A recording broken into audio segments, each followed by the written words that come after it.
Ya, terima kasih Ustaz. Alhamdulillah kita sudah lengkap 4 sesi sudah kita sampaikan di seminar hari ini. Dan yang terakhir ini mungkin pertanyaan Ustaz. Ya. Ya. Untuk sahabat yang akan bertanya perihal dengan materi-materi yang Ustaz sampaikan dari tadi pagi hingga sore hari ini, dipersilakan bisa melalui chat atau bisa juga dengan raise hand. Nanti kita buka mic-nya untuk bisa bertanya langsung kepada Ustaz. Sambil menunggu Ustaz, ini sudah ada beberapa pertanyaan yang masuk ke kita melalui chat WA juga. Mana dia chat? Melalui WA tadi Ustaz, jadi nggak tampil. Jadi saya bacakan aja Ustaz. Ya. Dari sahabat Bandung ini Ustaz, Pak Cecep. Jadi ini pengalaman spiritual Ustaz. Jadi ketika beliau melakukan zikrullah, tiba-tiba terpandang seluruh bagian tubuh yang di dalam berwarna putih. Kemudian seolah masuk ke dalam sebuah ruangan yang seluruh ruangannya itu bersinar seperti lampu LED putih, sangat terang, tapi lembut dan nampak di depan ruang seperti sebuah lorong atau lubang seperti jembatan yang menghubungkan dua buah gedung yang terpisah. Lorong tersebut bersinar diliputi warna putih besar, lorong kira-kira sebesar ruangan lift standar. Namun ketika hendak memasuki lorong tersebut, mata keburu terbuka, Ustaz. Jadi yang ditanyakan itu sebenarnya apakah yang dialami ini, Ustaz? Boleh baca lagi sekali, saya tak berapa ini. Saya nak buka chat ni, nak tengok apa dia. Ya, ini ke WA, Ustaz, tidak di chat Zoom, tapi dia masuk via WA. Jadi beliau ketika zikrullah, tiba-tiba terpandang seluruh bagian tubuhnya itu berwarna putih bercahaya, Ustaz. Kemudian dia seolah masuk ke dalam satu ruangan yang seluruh ruangan itu bersinar putih, lembut, dan nampak di depan ruangan itu sebuah lorong atau lubang seperti jembatan yang menghubungkan dua buah gedung yang terpisah berwarna putih gitu, Ustaz. Nah, itu sebenarnya apa, Ustaz? Dari pengalaman apa itu? Jadi pertama, dia zikrullah. Betul. Tapi dia menceritakan adalah wisata. Kan, ya? Dia itu bukan zikrullah. Bila kita terkeluar dari jasad kita, itu wisata. Kan? Dan wisata tu dia sudah termasuk kepada tempat ini yang ada jumatan yang menyambung dua tempat. Jadi dia punya jiwa terkeluar. Jadi dia mesti bezakan dua keadaan ni. Zikrullah, mungkin dalam zikrullah tu dia punya jiwa terkeluar dan dia sampai ke tempat inilah. Jadi itu wisata jiwa. Okey. Ya, jadi maksudnya itu wisata ya, karena harus terkeluar pada saat zikrullah begitu. Oleh zikrullah kita sampai pada keadaan tidur dan jaga, pup terkeluar. Boleh. Bisa terjadi tiba-tiba begitu ya, Ustaz ya? Ya. Baik.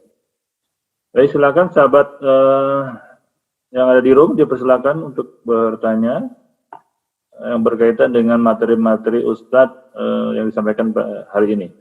Ini ada satu lagi pertanyaan Ustadz dari Gorontalo, dari Kak Meike. Nah, ini mungkin juga pernah ditanyakan sebelumnya Ustadz. Jadi beliau tentang yang akhir hayat ini, bagaimana halnya dengan orang yang mati suri, Ustaz? Apa suri ya? Mati suri itu apa ya? Jadi pernah mengalami kematian, kemudian hidup lagi gitu, Ustaz. Mati suri?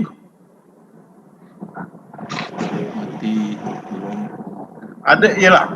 Berarti jantung dia berhenti berapa minit gitulah. Ya, betul. Begitu maksud, bahkan dihidupkan kembali. Ya, dihidupkan kembali. Kalau doktor pakai dia hidup kembali lah.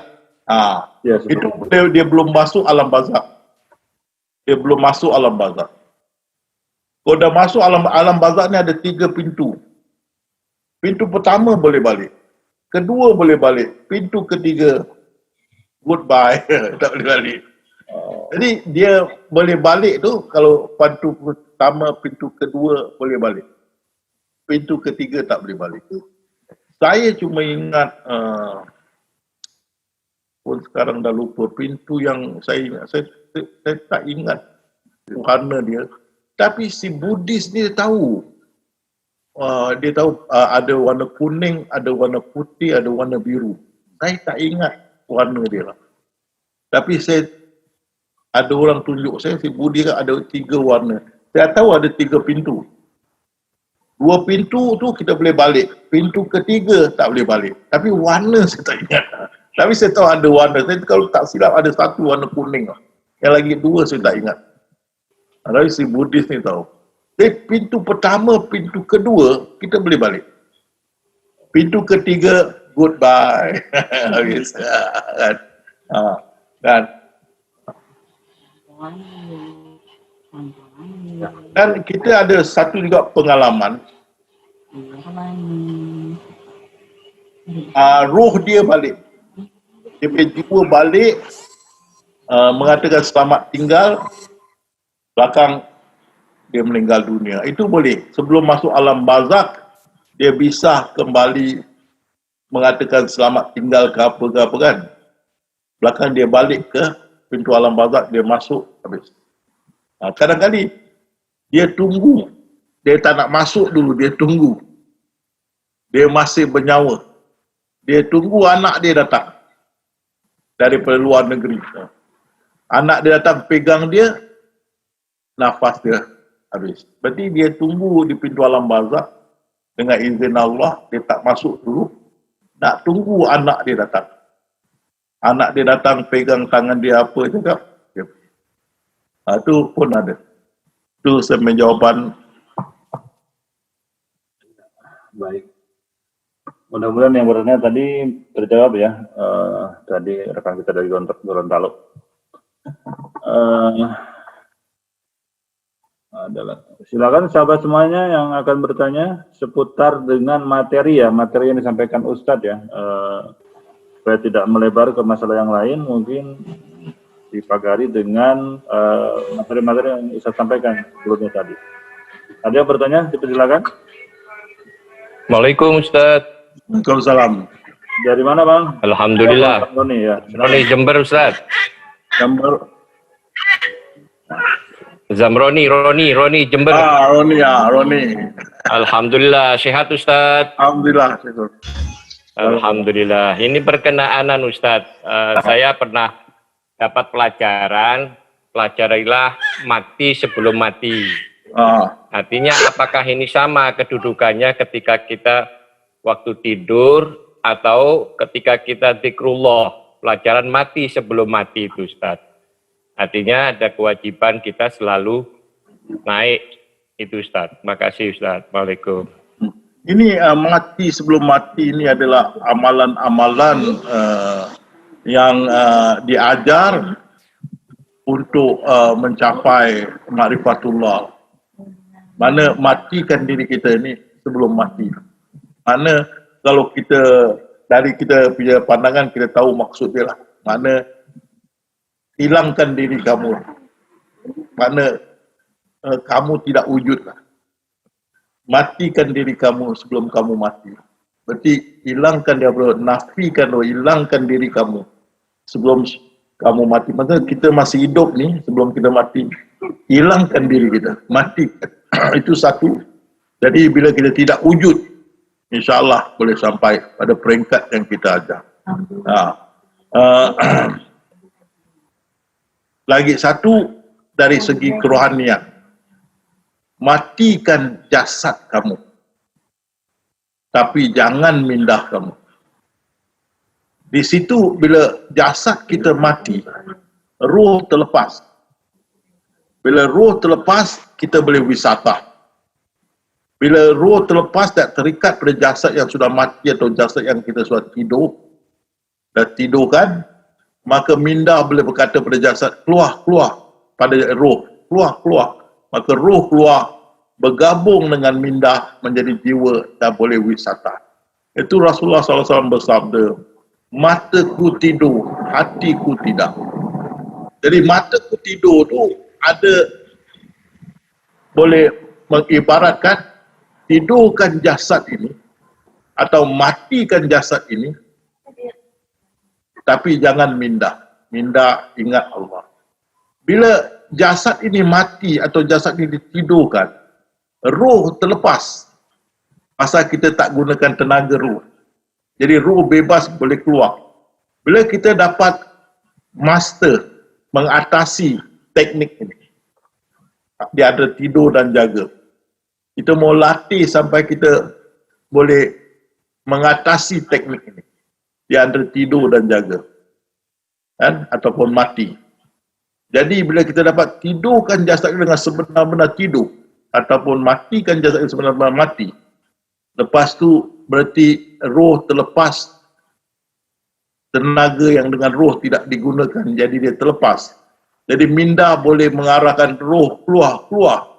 Bila kita nampak roh terapung di atas kita, maka minda ikut. Dia bercantum dengan roh menjadi jiwa, dah boleh wisata. Okey, jadi mati dan mati itu ada dua penerangan bagi saya. Okey. Ya, terima kasih Ustaz. Semoga Bang Zamroni tadi terjawab ya Bang. Ya, Ustaz, ini ada pertanyaan dari chat. Ini mungkin sahabat baru Ustaz ingin bertanya. Adakah bacaan-bacaan lain gitu, Ustaz, selain tadi ingat Allah saja gitu? Apakah ada zikir-zikir yang lain atau apa gitu? Tidak ada ya? Ini dari pengalaman kerohanian saya, dan juga saya terbaca dalam kitab Futuh Ghaib Syekh Abdul Qadir Jalani bertulisan. Mereka pakai la ilaha illallah dalam sakratul maut. Tapi dia dapati ini susah. Sampai berbelit-belit lidah. Nak kata la ilallah. Susah. Allah kita pakai berapa tahun. Senang ya Allah. Senang. Senang.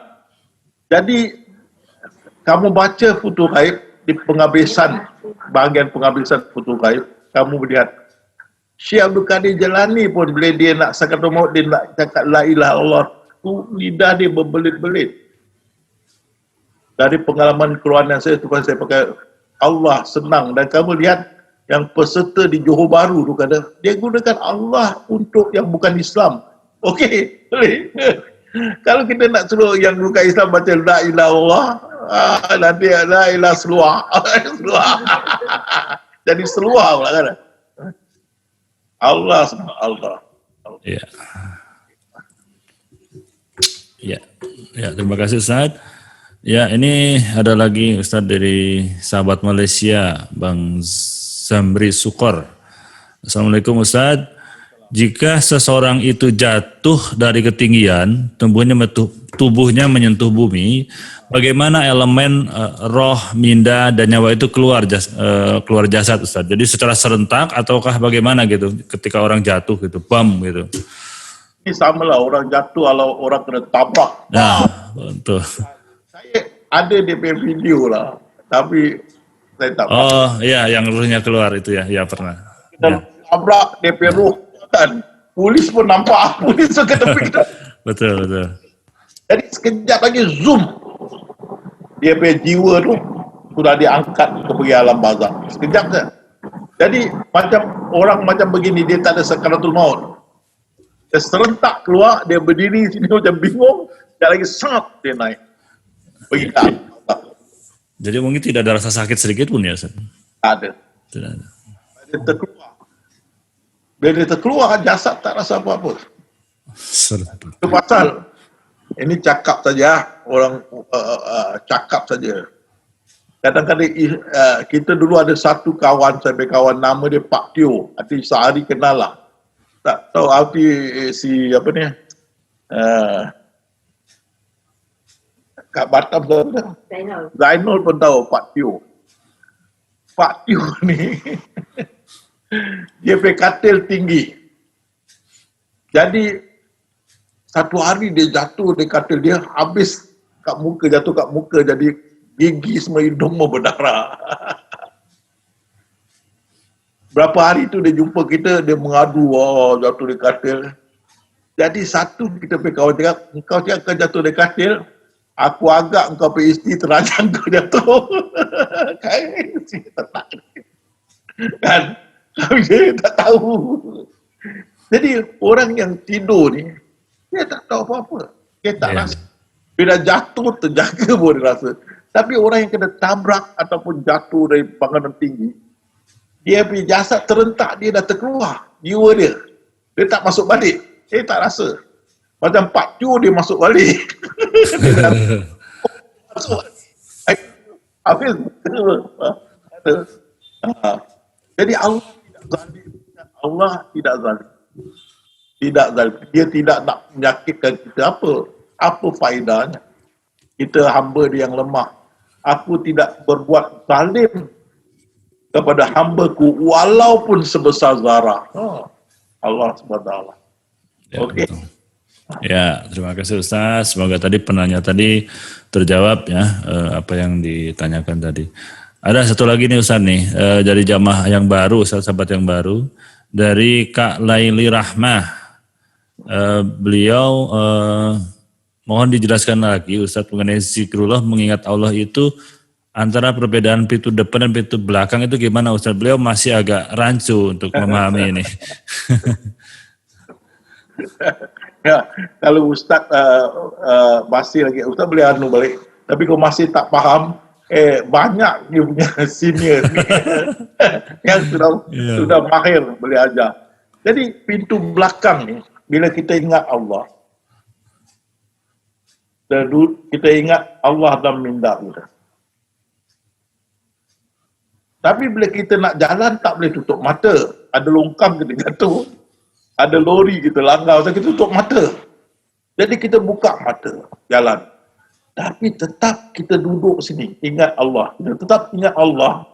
Mata tu nampak lori, tapi semua yang itu tidak register dalam. Karena yang ada dalam satu penghuni ingatan kepada Allah. Jadi yang luar ni kita nampak dia tak terdaftar dalam minda kita. Jadi itu pintu luar. Ini dalam. Itu pintu depan. Jadi bila kita buka mata kita, itulah pintu depan. Apa yang kita lihat berlaku itulah lauh mahfuz. Kan? Dan kita duduk di pintu belakang. Kalau kita tidak turun, kita tidak bercampur dengan apa yang berlaku di depan kita. Kan? Misalkan kita ingat Allah, kita jalan. Kan? Apa berlaku, kita tak nak masuk campur. Sampai kita nampak satu kucing, kita suka kucing, sekali kita terturun, wah, gitu kan, kepala kita tertengok kucing, oh, cantik kucing ni, dah turun dah, main lumpur, kan, itu saya cakap kucing, tapi yang ada tengok lain pula kan, habis, mau duduk sini, duduk diam-diam, apa berlaku depan mata, jangan terdaftar di dalam. Ini mau bersih, suci bersih. Inilah tempat yang kita menampung ingatan Allah. Mesti dibersihkan. Jadi kita duduk di sini, apa di depan kita lihat, jangan kasih masuk. Jangan terdaftar di dalam. Kan? Ya. Tengok, jangan masih ingat Allah, duduk. Masa kita duduk di pintu belakang, ingat Allah. Tapi mata lihat, jangan terdaftar. Seperti kita bersimbang-simbang dengan kawan kita di lantai bawah. Tapi minda kita sentiasa ingat anak kita di lantai kedua sakit dalam bilik. Kita teringat. Tapi kita dengar sahabat-sahabat berkata, tapi ini, kan? Ataupun kita kat office, kantor, kita duduk di meja, kita termenung, mata kita buka termenung, tapi di sini ingat cucu kita di hospital. Itu pintu belakang. Apa yang depan kita ni pintu depan yang kita nampak, tapi tidak mengganggu kita. Itu pintu depan, pintu belakang. Tak apa ini yang baru ni apa? Laili Rahmah. Dia pelan-pelan, insya-Allah akan lebih faham. Kamu dari Malaysia. Kalau Malaysia banyak acong ni boleh tanya. No ada, Lot ada kan. Kalau dari Indonesia, Mak Putih ada, Pak Deka ada, Bayu ada, Sari Asmadi Malaysia pun ada. Banyak yang boleh bantulah. Tapi maksudnya duduk belakang, ingat Allah, mata buka apa yang berlaku di depan, jangan terdaftar. Bila terdaftar itu yang mengkorupsikan. Kita tak nak dia mengkorupsikan ini. Apa yang pandang, jangan masuk mengkorupsi minda ini. Kan? Kalau tidak, susah. Macam-macam skandal. Tak boleh. Betul. Jangan ketawa no. No ketawa lah. Macam-macam skandal lah. Kalau kita tak boleh, kita duduk pintu belakang, asyik turun pintu depan. Bila nampak anak dai licin dia turun kan. Habis skandal kan. Tak boleh. Tak boleh terdaftar. Ini hanya satu penghuni. Allah Subhanahu Wa Taala. Ini mau bersih. Kata lain, ini pikiran foto ni. Geli aku pikiran dia. Dia otak apa? Otak kuning. Kuning. Geli aku. Otak kuning. Tak boleh. Ini mesti mau bersih, suci. Tak boleh kuning, tak boleh hitam, tak boleh coklat.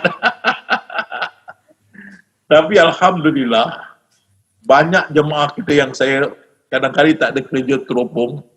Awak banyak dah bersih daripada dulu tau. Dulu saya tengok ada yang berminyak. Ada yang hitam. Macam-macam. Tapi sekarang banyak, Alhamdulillah. Bersih. Itu kita mau jaga. Itu asal Rasulullah SAW bersabda.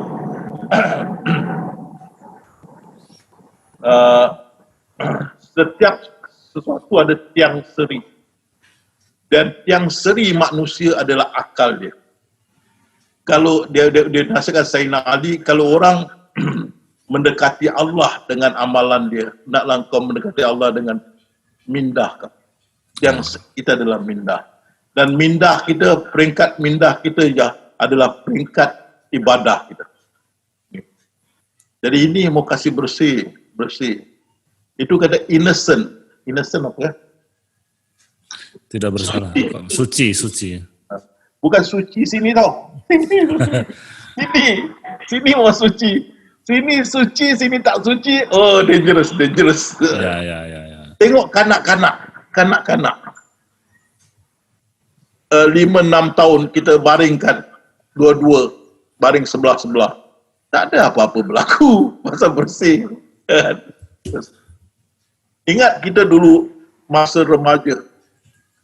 14, 15 tahun, 16 tahun, kita di kampung main sembunyi bulan Ramadan. Dengan anak dara juga sembahyang kita. Sembunyi bawa kolong, bawa pokok, mana-mana. Bersama. Tapi bersih. Tak ada apa-apa. Kerana ini bersih. Sekarang 10 tahun, 9 tahun, dangerous. Sudah. Hanya ada teruk kan. Tak boleh. Dulu lain, sekarang lain. Jadi ini jangan dikorupsikan apa yang kita pandang. Jadi kalau kita tengok sini firman Allah, maka Siti Hawa dan Nabi Adam digoda oleh syaitan, maka terlepaslah yang menutup kesucian mereka. Di situ kita kau perhati, maksudnya mendalam di situ. Jadi kita, terutama jamaah semua, mau jagalah. Jangan pandangan yang tidak baik terdaftar di dalam sini. Kau tidak nak bersihkan susah. Syaitan pun lagi sukalah kalau sini tak bersih. Jadi jangan yang kutu-kutu ni terdaftar sini. Mau bersih. suci seperti kanak-kanak yang baru lahir. Itu saya punya jawaban. Ya, terima kasih Ustadz. Ya, untuk sahabat-sahabat yang baru pertama kali ikut seminar, mungkin masih bingung atau ada istilah-istilah yang baru, nanti mungkin bisa berdiskusi di forum yang lain. Misalkan ada forum, ada WA group, nanti dengan yang lebih sahabat-sahabat yang lebih dulu bisa didiskusikan atau diulang-ulang materi-materi Ustadz yang sudah ada di YouTube sebelumnya. Dan insya Allah nanti akan lebih menambah wawasan lagi tentang ilmu-ilmu yang Ustadz sampaikan. Ya, ada lagi yang akan bertanya? Silakan. Tadi ada Bang Iman Nugraha yang udah raise hand ya. Dipersilakan Bang kalau ingin berinteraksi dengan Ustadz langsung. Assalamualaikum. Salam. Dari mana Bang? Bandung. Wah Bandung. Wah saya Bandung malah gak ketemu ini Bang. Oke Bang, nanti kita ngobrol Bang. Silakan Bang. Iya. Ustadz, ini mau saya tanyakan, kalau latih ingat Allah itu baik, zikir itu. Zikrullah. Kita naik ingat Allah. Berarti kan minda kita atau ingatan kita. Kalau kondisinya tenang, mungkin itu bisa mungkin ya. Tapi misalkan kalau kita sedang sakit, ada di tubuh kita ada yang terasa sakit, mungkin pikiran kita itu berpikir ke yang sakit gitu kan. Ingatan gitu mikirin, oh ini sakit gimana, ini sakit, merasakan kesakitan itu. Jadi gimana caranya supaya dalam kondisi sakit atau misalkan di tubuh kita ada yang terasa, kita masih bisa untuk ingat Allah gitu. Iya. Mungkin ini kita terima kasih Bang. Banyak dari pengalaman sahabat-sahabat yang ada sakit kanker dan ada beroperasi, termasuk saya juga bila ada operasi kejam saya di London, gigi saya operasi, saya naik dan sakit semua hilang. Dan yang sakit kanker ni semua kan, bila rasa ni dia naik, kita mesti lawan. Penyakit itu ciptaan, dia bukan Tuhan. Kita khalifah Allah. Katakan pada penyakit engkau adalah ciptaan, aku adalah khalifah, kau tunduk pada aku. Apa kita jangan tunduk pada dia, kita khalifah. Betul, malaikat ketawakan, ini apa khalifah? Dia sakit pun dia tak boleh menang. Macam dia khalifah. Jadi kita mesti ingat kita khalifah. Penyakit tu pun mesti sujud pada kita. Bagaimana malaikat syaitan sujud pada kita.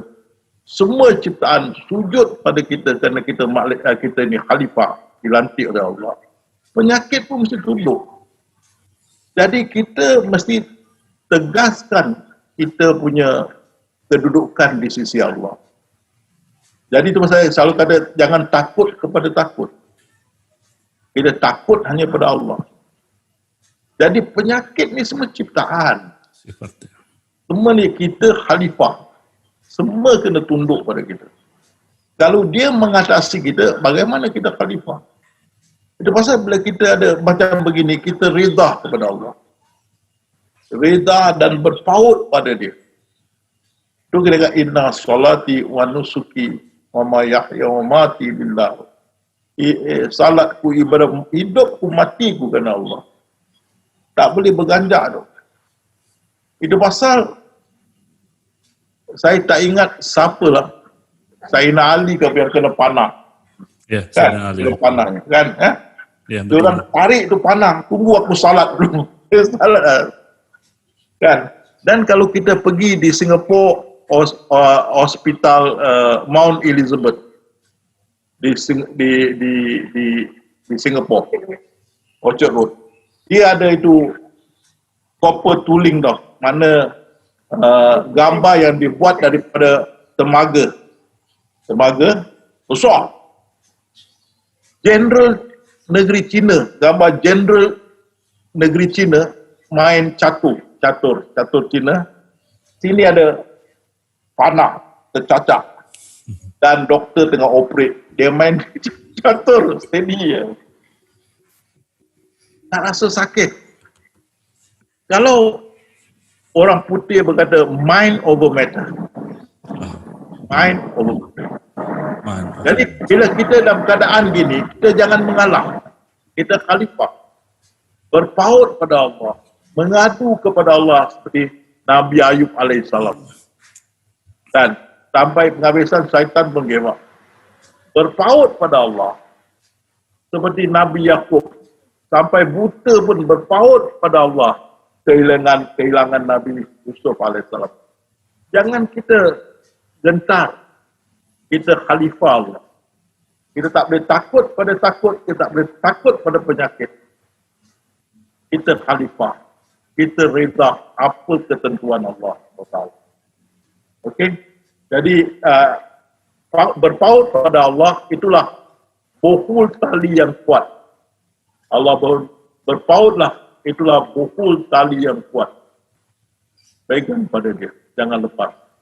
Macam mana sakit pun, pegang kepada dia. Kan? Kalau tidak, nanti kita maki hamun Allah. Tak boleh tahan, marah Allah. Kan? Tapi Allah SWT berjanji, tidak aku mudaratkan kamu apa yang kamu boleh pikul. Kalau kamu tak boleh terpikul, aku tidak mudaratkan. Jadi, bila kita tak boleh pikul, dia matikan kita. Tak ada kemudaratan. Lagi kita boleh pikul, kita pikul dan balik pada dia. Okey, jadi jangan takut pada takut, jangan takut pada penyakit. Kita khalifah. Itu jawab saya. Ya. Ya, terima kasih Ustaz. Semoga terjawab ya Bang Iman Nugraha. Ya, ini ada lagi Bang Abdul Aziz nih sepertinya ya. Bang Abdul Aziz akan bertanya, silakan Bang. Tadi mengangkat raise hand.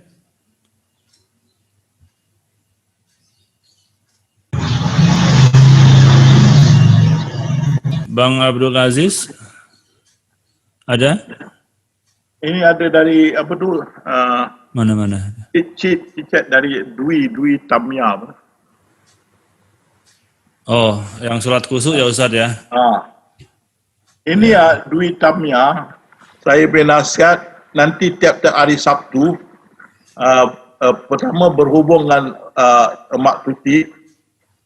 Kamu masuk kita punya Zoom tiap-tiap malam Sabtu, Sabtu malam Minggu. Di sini lepas kita tazkirah, kita akan naik, kan? Betul tak? Ya. Juga. Jadi di situ kamu belajar, fokus dan lebih khusyuk, insyaAllah. Jadi kalau saya terangkan tadi, saya dah terangkan masih belum faham.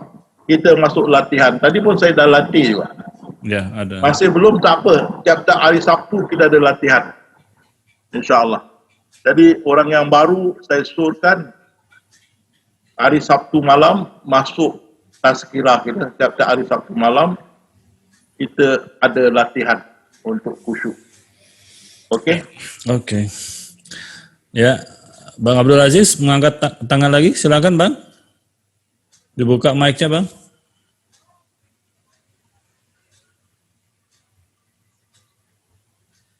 Bang, kemana nih Abang?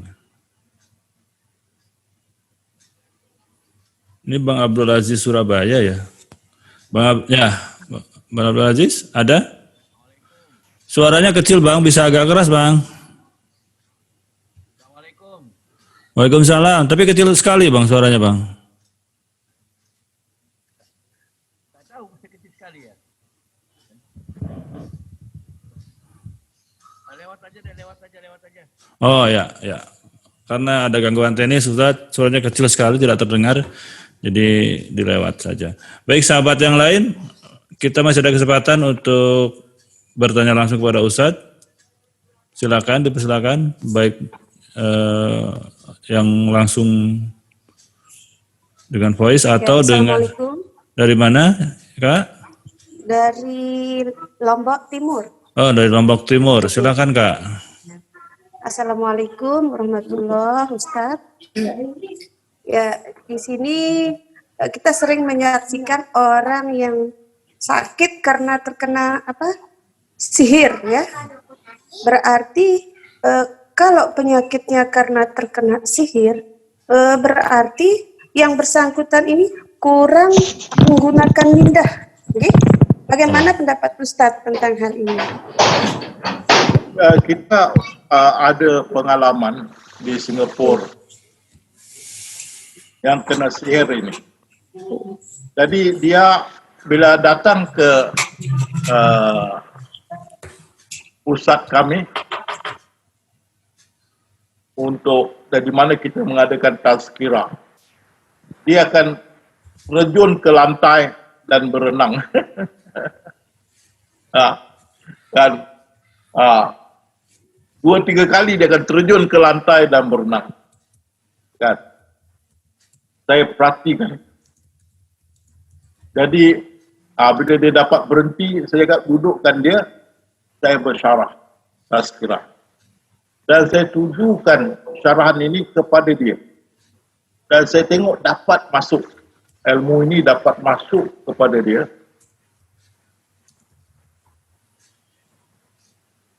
Dan dia faham. Jadi ada satu jamaah bertanya, Ustaz, kenapa Ustaz tak ubatkan dia bila dia berenang? Saya kata ini bukan cara kita. Kita bicara, kita kuatkan dia punya kebatinan. Kerohanian dia kita kuatkan dengan ilmu ma'rifatullah. Jadi bila saya tengok dia sudah faham, saya mengajar. Saya ingat 3-4 kali dia masuk kelas kita, dah boleh bergurau, dah boleh usik kita, dah boleh ketawa. Dah tak ada lagi serangan.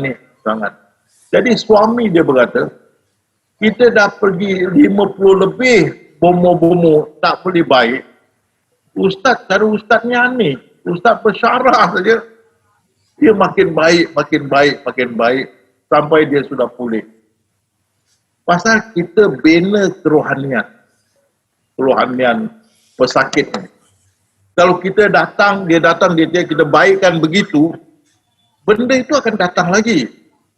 Pasal dia tidak kuat. Faham ni kak? Jadi kita bina kerohanian dia boleh tolak keluar. Tidak ada masalah. Pasal itu kita dah siapkan buku Balik ke Pangkal Jalan. Betul tak Asmadi? Ya, betul. Buku Balik ke Pangkal Jalan. Kita nak gunakan ini untuk penagih dadah atau narkoba. Untuk penagih dadah, untuk penagih arak, judi dan sebagainya. Kita dah siap buku ini. Tunggu masa kita insyaAllah dapat peluang, kita akan masuk pusat narkoba atau penagih dadah, penjara dan sebagainya. Gunakan buku asas ini, Balik ke Pangkal Jalan. Kita nak bina ilmu atau kerohanian banduan-banduan atau penyakit, pesakit ini, supaya kerohanian dia boleh kuat dan dia dapat mengatasinya. Ini pun selain daripada yang perempuan tadi, salah nama dia Khatijah. Ada lagi satu dari Johor, namanya Kamal.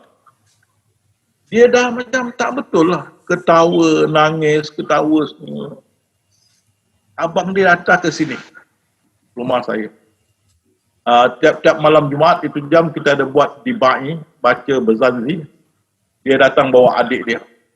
Nanti dia suruh tidur kat sini, malam tu saya akan ajarnya. Saya ingat saya ajar dia 2-3 kali, sekali dia faham. Dia yang nangis, yang tak betul, alih-alih berkata, ini yang saya cari, Terus daripada tak betul, dia sudah jadi kau baik. Dia balik ke Johor, dia bersyarah pada satu ustaz yang membimbing dia, yang nak kasih dia pulih. Ustaz ni pun ada sikit lebih kurang ilmu lah, nak mengatasi itu, sel-sel yang dia kena. Dia ajar, ustaz dia kata, mana kau dapat ilmu? Alih-alih kau so pandai. Jadi dia introduce Ustaz ni ke Singapura. Saya bawa mama dia Muhammad bin Ishak. Dia kari Johor. Jadi dari situ Ustaz tu belajar dengan saya lah. Tapi itulah, dia dah nangis, ketawa sendiri, cakap sendiri. Kita tidak macam bomoh, kita ajar dia ini ilmu. Bila dia faham, rohanian dia jadi kuat, dia sendiri boleh halau. Ya, Itu cara kita. Kita tak ada tiup, fu kanan, fu kini, berkat baginda Ali, fu. Tak ada. Okey. Kita bina ilmu ni pada dia. Ya. Awak pun boleh ajar, bina. Kalau tengok anak-anak yang lemah, semangat, apa, ajar. Kenal pada Allah SWT. Tak ada lebih afdal, lebih utama, lebih kuat. Hanya Allah SWT. Itu jawapan saya. Ya. Ya, begitu Kak Satrianti dari Lombok. Ya, jadi intinya sih kalau yang terkena sihir itu ya biasanya karena keruhaniannya yang lemah gitu. Ya, betul. Ya, oke. Ini yang baru ini dari Dwi Tamia yang tadi Ustadz singgung tadi Ustadz. Silakan. Ya. Ada Kak Dwi Tania, silakan buka mic-nya. Mungkin ingin berkenalan dengan Ustadz. Assalamualaikum. Nah, silakan Bang. Dari mana Bang? Dari Palembang. Palembang. Oh, terakannya Bang Mansur ya. Bang Mansur ada. Ya, gimana Kak Bang? Gimana Bang? Akan bertanya ke Ustadz? Cara berzikir ini. Balu saya orang Balu. Cara-cara berzikir di sini. Cara Gimana pertanyaannya Bang? Bisa diulang? Cara berzikirnya Pak. Cara berzikir tadi sebetulnya Ustadz sudah jelaskan di sesi 2 di bagian ibadah. Abang tadi simak. Lain itu amalan apa yang harus kita kerjakan? Lain berzikir. Untuk mendekatkan diri dengan Tuhan. Ya, jadi Ustadz, oke. Ya, terima kasih ya Bang ya. Jadi kalau di tasawuf jalan nabi-nabi ya tidak ada, istilahnya tidak ada tambahan-tambahan zikir tertentu yang diucapkan ulang-ulang, nggak ada. Mungkin Ustaz akan menambahkan Ustaz? Kita hanya ingat saja. Ingat Allah tidak serupa, tidak seumpama. Ingat Allah, jangan rupakan, jangan umpamakan, jangan tulis nama dia alif lam lam ha pun tak boleh. Ingat sebagaimana kita ingat nama kita. Nama awak Tamiyah, awak ingat Tamiyah, tidak dieja. Dan awak boleh ingat Tamiyah tanpa dieja, tanpa dirupakan, tanpa diumpamakan muka awak. Begitu kita ingat Allah. Itu boleh ingat tu mana zik. Dan bahasa Arab zik, bahasa kita ingat. Zikrullah mana ingat Allah. Bukan lisan. Jadi itu saya seturkan setiap malam Sabtu masuk kita bertazkirah. Kita habis tu kita ada latihan untuk zikrullah. Untuk naik. Untuk nak lebih lagi jumpa tu Pak Mansur di Palembang. Saya punya sahabat dah, Pak Mansur, dia habis sahabat Pak Mansur di Palembang. Ya, terima kasih Ustaz. Ya, jadi Abang, kebetulan kalau Abang di Palembang ada sahabat kita yang sudah lama, Bang Mansur, mungkin bisa lebih intens untuk diskusi masalah keilmuan ini. Baik, kita masih ada sedikit waktu, mungkin satu pertanyaan ya. Bang Alias, angkat tangan. Silakan, dari mana Bang? Buka mic-nya Bang. Assalamualaikum Ustaz. Waalaikumsalam. Alias ini daripada Petaling Jaya. Oh, Malaysia. Malaysia. Kalau kita selalu berselawat, adakah kita teruskan? Okey. Bagaimana kedudukan selawat dalam ahli sufi? Ya, terima kasih Bang. Gimana Ustaz? Bisa dijawab? Apa dari apa tu? Kita spesialis dalam ilmu ketuhanan. Dan kita beribadah semua berkait dengan Allah Subhanahu Wa Taala. Jadi kita punya minda sibuk dengan ingatan kepada Allah. Tapi bukan erti kita tak suka Rasulullah. Sebenarnya ahli sufi ni kalau sebenar ahli sufi, hati dia Allah selitkan sifat kasih sayang. Tentunya dengan Rasulullah, sifat kasih sayang dia memang ada. Jadi ada satu riwayat saya baca, ahli sufi ni sentiasa ingat Allah. Jadi Rasulullah datang pada dia satu malam, bertanya, engkau ingat Allah aja, engkau tak ingat aku ke? Jadi ahli sufi ni bergegar bila dengar gini, Rasulullah berkata gini. Maka lepas tu Rasulullah, jangan kau khawatir, dengan mengingati Allah, engkau juga mengingati aku. Jadi kita mengingati Allah kerana 124,000 nabi-nabi dihantar untuk mengenalkan kita pada Allah. Bukan pada Rasulullah. Bukan pada Rasulullah, pada Allah SWT. 124,000 nabi dihantar untuk mengenal Allah. Bila Rasulullah wafat, Sayyidina Umar tidak boleh terima. Apa? Sayyidina Abu Bakar berkata, siapa menyembah Muhammad, Muhammad sudah wafat. Siapa menyembah Allah, dia kekal abadi. Maka dibacakan firman Allah. Adakah kalau nabi-nabi kamu wafat, kamu akan berpaling tadah dan meninggalkan agama Allah? Dahulu pun sudah ada nabi-nabi meninggal dunia. Bacakan itu. Jadi Sayyidina Umar tersedah. Jadi kita ahli sufi, kita khusus hanya Allah. Dan kita tengok orang-orang yang kebanyakan kita tengok yang buat maulid, berselawat, ada hajat tertentu. Kita buat ibadah kerana mau mendekati diri kepada Allah Subhanahu Wa Taala. Mereka berselawat supaya satu hari dapat jumpa Rasulullah. Beza tak? Tengok ni. Kita malam berjaga solat malam, yang puasa, baca Quran dan sebagainya, kita berniat nak mendekatkan diri pada Allah. 124,000 nabi-nabi dihantar untuk mengenalkan Allah. Yang selawat ni kebanyakan bukan nak dekat dengan Allah, supaya satu hari dapat jumpa Rasulullah ataupun dapat syafaat Rasulullah. Kan? Beza jauh. Kan? Dan Rasulullah tidak suruh begitu. Rasulullah pun dihantar untuk mengenalkan Allah kepada umat. Sebab awaludin ma'rifatullah. Dia tak ada awaludin tu mengenal Muhammad.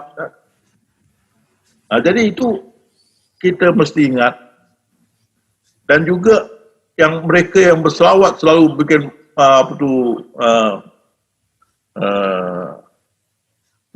maulid ni, kebanyakan sudah jadi komersial. Dan baru-baru ni menjadi kontroversi di Malaysia, di Indonesia.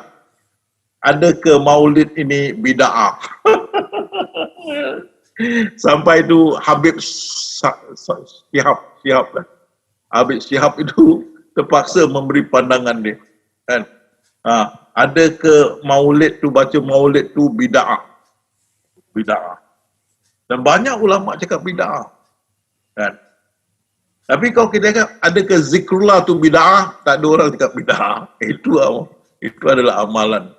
Amalan yang salih. Kan? Jadi, tengoklah kan. Saya tak suruh awak berhenti berselawat. Tapi ada masa selawat. Tapi ingat, kita ahli sufi. Kita spesialis. Kita spesialis dalam ketuhanan. Kita punya ibadah pun awak tengok merujuk pada ketuhanan. Salat yang ibadah yang wajib, ibadah yang sunat semua kena bawa. Sentiasa zikrullah, ingat Allah. Kan? Habis zuhud, kasih sayang, pegang pada syariah, sebenar takut pada Allah. Ini semua menuju kepada Allah SWT. 124,000 nabi-nabi dihantar untuk mengenalkan Allah. Begitu juga kita ahli sufi. Itulah warisul anbiya. Dan apa Warasatul Anbiya kerana Nabi-Nabi ini mengajak awaludin ma'rifatullah. Mengenalkan umat-umat yang belum beriman kepada Allah. Kita pun tasawuf jalan Nabi-Nabi, kita mengajak awaludin ma'rifatullah. Kita tak ada ajar mazhab. Kita tak ajar hukum hakam syariah. Kita ajar pengenalan kepada Allah Subhanahu wa taala. Ma'rifatullah. Jadi awaludin ma'rifatullah. Jadi kalau nak betul-betul kita memang tumpuan kita pada Allah sajalah. Itu pasal bila Rasulullah datang dalam mimpi orang tu mengata, engkau masih ingat Allah, engkau tak ada ingat aku ke? Jadi orang tu gabrah. Rasulullah kata, jangan gabrah. Engkau ingat Allah, berarti juga engkau ingat aku. Pasal itu tugasan Rasulullah menyampaikan atau mengenalkan manusia, umat dia kepada Allah SWT. Kan? Jadi kalau kita masuk ke dalam dunia sufi ni, konsentrasi kita lebih kepada zikrullah. Itu saya menjawab. Ya, baik Ustaz, terima kasih atas jawaban-jawabannya. Ustaz, sepertinya ini sudah cukup ya Ustaz untuk pertanyaan-pertanyaan untuk kali ini. Waktu juga sudah menunjukkan pukul 5. Ya. Jadi mungkin kita akan akhiri seminar hari ini. Oke, sebagai pengumuman aja untuk sahabat-sahabat yang baru-baru. Jadi selain seminar ini ada Zoom meeting yang kuliah ahli sufi yang setiap akhir pekan selalu ada. Jadi nanti rekan-rekan yang masih baru bisa tergabung nanti masuk ke grup Telegram atau grup PA. Nanti kita share di sana link untuk Zoom-nya yang setiap malam minggu. Nanti di sana kita akan ada tazkirah lagi dengan Ustadz, berdiskusi dan segala macamnya. Baik, alhamdulillah hari ini kita sudah selesaikan rangkaian seminar sepanjang hari ini. Semoga banyak manfaat, banyak ilmu yang kita serap, nambah juga wawasan kita semua. Sekali lagi terima kasih Ustadz atas semua ilmu-ilmunya. Semoga Ustadz tetap diberikan kesehatan, berikan umur panjang dan keberkahan bersama dengan Ibu Ayu. Semua sehat semuanya. Juga untuk sahabat-sahabat semuanya yang sudah hadir, terima kasih sudah mengikuti seminar hari ini dengan tertib, sukses, alhamdulillah, semuanya sehat-sehat. Baik, akhirul kalam, saya ucapkan wabillahi taufiq wal hidayah. Wassalamualaikum warahmatullahi wabarakatuh. Terima kasih semuanya. Assalamualaikum semua. Terima kasih.